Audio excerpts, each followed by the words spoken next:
গৌরাঙ্গ ঘোড়াকে জেলে পাঠায় আর হুমায়ুনের বেটাকে ছেড়ে দেয় মুসলমান বলে। হুমায়ুন বৃহস্পতিবার দিন এসপি অফিস ঘেরাও করে বহরমপুর অচল করবে বলে।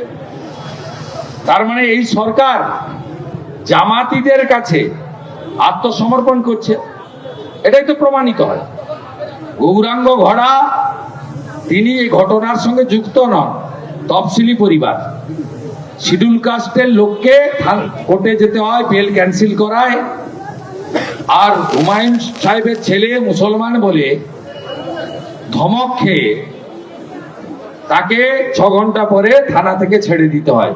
এটা পশ্চিমবাংলার হিন্দুরা দেখুক মমতা ব্যানার্জির পুলিশের আচরণ, একজন সনাতনী শিডিউল কাস্ট পরিবারের সঙ্গে কি আচরণ করছে, আরেকটা মুসলমান পরিবার যে এখানে বাবরের নাম লিখতে চাইছে তার সঙ্গে কি আচরণ করছে।